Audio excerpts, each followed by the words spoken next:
Na mtazamaji, niruhusu nikupeleke katika kaunti ya Marsabit ambapo nafahamishwa kwamba mwanahabari mwenza Abdiaziz Hashim yuko eneo hilo ambapo anafuatilia miradi ya unyunyiziaji maji mimea katika eneo hilo, na nafahamishwa kwamba sasa hivi anazungumza na katibu wa kilimo katika kaunti ya Marsabit. Abdiaziz Hashim, kwako. Shukran sana mwenzangu Kasichana Masha, ila kwa sasa niweze kuzungumza kwa lugha ya Kimombo. We're still within the confines of Marsabit County. As I told you earlier on, we were speaking to the director from the Ministry, State Department of Irrigation in terms of the drought resilience measures that the national government is collaborating with the county government with, and that is the conversation that we're still ongoing with. Given that we have heard from the national government side, let's get to hear from the county executive of Marsabit County, and of course joining us will be the CCM of Agriculture from here, that is Mr. Hussein Ali Fundi. And of course, thank you, sir, for joining us. Let me guess, to rope him in, we start off, Mheshimiwa, from this project. You clearly stated that it had stalled since 2018. What was that factor that ensured this project has been reinculcated and to bring it to where it is today? Thank you very much, Hashim. This project, as you just rightly said, was initiated in 2018.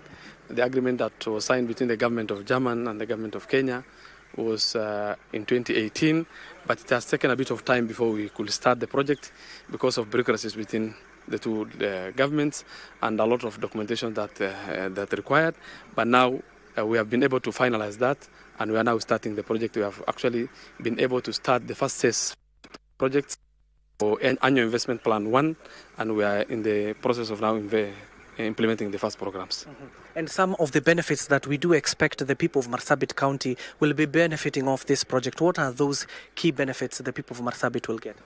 Yes, Marsabit, being one of the ASAL counties, is a county that is seriously water scarce, and because of the droughts that normally exist during different times of the year, we experience drought quite often, and we have serious water shortages within Marsabit County, both for livestock and human consumption. And this project comes in very handy in terms of provision of water infrastructure to the county, and we are heavily investing using this project in water harvesting structures like ponds and dams, as well as also drilling some boreholes across the county, so that we have provision of water for human consumption, livestock, and also for irrigation in some extent. We do know that the resources are what is finite, especially within the Asal region, and Marsabit County, you've rightly said, is among those areas. So what are some of our other benefits are we likely to expect, especially for the pastoralist communities? Because, you know, they keep on migrating from one county to the next. Yes, Marsabit, you know, we depend on livestock as our main economic livelihood in the county, and because of the drought, we've lost quite a number of our livestock. In 2021-2023 drought season, the county lost over 75% of our livestock population because of lack of water and pasture. Because of this enhanced water infrastructure that we are going to get as a result of this project, we are going to improve our pasture situation within the county and also availability of water. That means then that our animals will be able to survive for longer periods, because we'll be able to harvest enough water for human consumption and also for livestock production. Aside for pastoralism, we do know even Marsabit County there is a little bit of farming. So what have you done to ensure even the communities who will be benefiting from this project so that they can also venture into farming, especially within this county? Yes, as part of resilience building within the communities in county, we are diversifying livelihoods of our pastoral communities to also engage in crop production. And for us to be able to engage in crop production, we cannot rely on rain-fed agriculture, because rainfall pattern in this county is not reliable. And as such, we are now investing in irrigation structures, infrastructure, so that our communities can also be able to do irrigation and produce food for themselves. Also during the rains, we are actually depending on the short rains and the long rains for our people to be able to engage in crop agriculture, and that livelihood diversification have been able to help our people to build their resilience and make sure that the economic livelihood is also diversified. We've seen a number of counties, especially when it comes to the climatic condition. You do know there's climate change right now. Yes. Marsabit was just the other day experiencing floods where the areas were flooded, most of the arable lands that are within this county and where people reside. So in terms of climate resilience measures that the county has put in place to ensure not just the pastoralist communities, but the people who are venturing into agriculture, what are some of these measures that the State Department of Agriculture within this county has put in place? Yes, as I earlier said, we are now investing in investments that are able to help our people diversify their livelihoods. And part of this, what we are doing now, for example, tomorrow in Dambala Fachana, we are launching a huge pan, that is going to harvest surface runoff from the Ethiopian highlands. Because in Marsabit, we lose a lot of water to surface runoff that also leads to flooding and also destruction of our livelihoods and rangelands within the county. So by harnessing water infrastructure and now harvesting them into dams and ponds like this, then we are able to also mitigate the effects of flooding and also improving the livelihood in terms of crop production and also livestock water provision. Maybe to the viewers who are watching you are not from Marsabit County, what will be happening in Sololo tomorrow? Tomorrow we are launching the program for drought resilient program for Northern Kenya. This is a program that is being implemented by the national government in collaboration with the county government in two counties of Turkana and Marsabit County. This project is funded by the government of Germany through KfW Bank. As I earlier said, this project was conceived in 2018, but it took a bit of time before we could start. Now we are getting the opportunity now to start the first set of project, and tomorrow we are launching the program officially in Sololo for Marsabit County, and we are doing it at a site where we are doing a pan of close to 200 million Kenyan shillings in Sololo.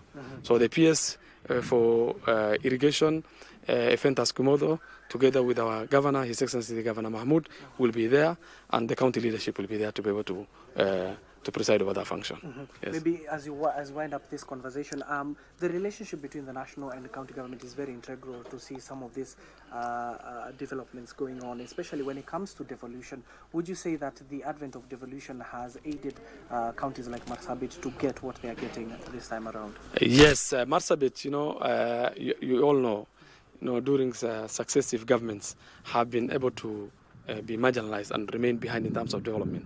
But from 2010, also from the onset of the Constitution, thanks to the people of Kenya for giving us devolution through the Kenya Constitution 2010, after devolution we've been able to make a lot of progress in terms of agriculture development within the county.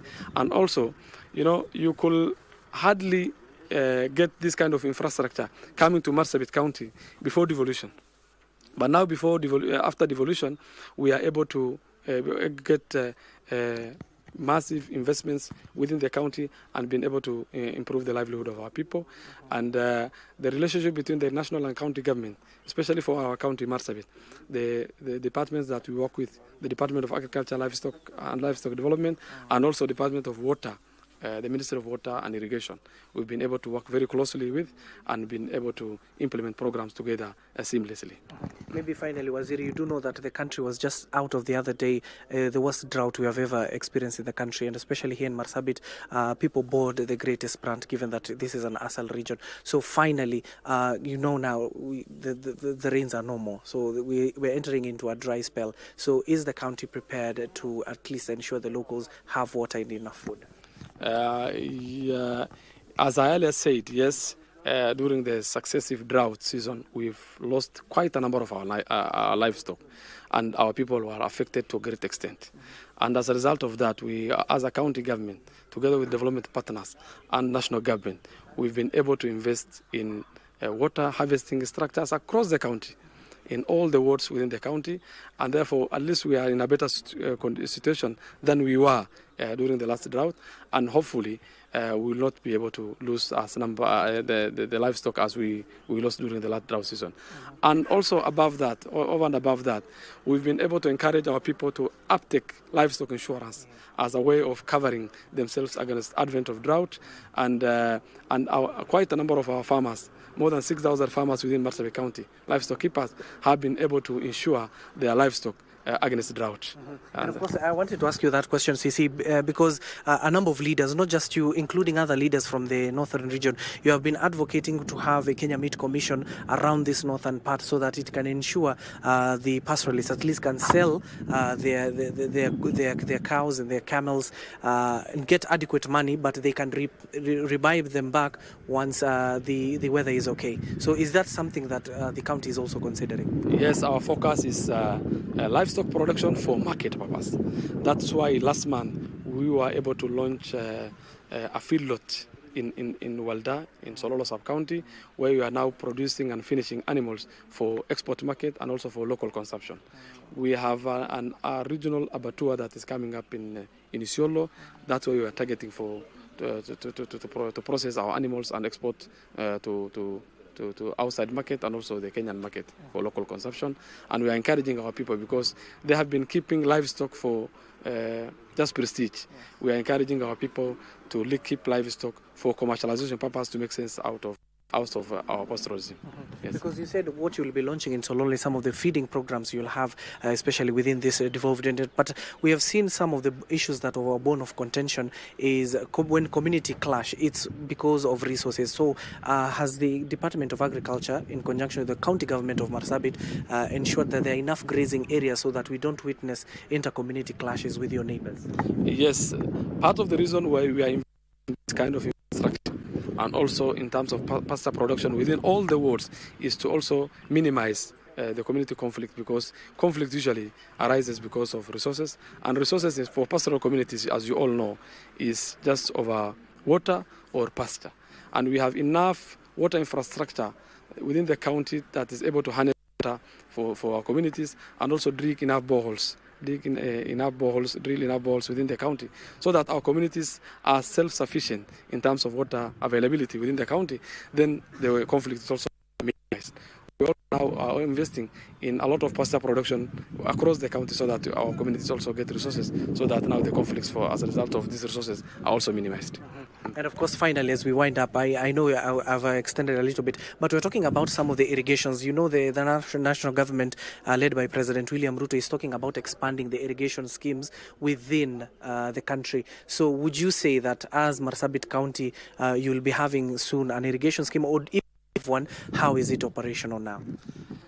Yes, we have started a number of micro irrigation schemes within the county, and largely for pasture production, because our county is dependent on livestock as the main economic livelihood.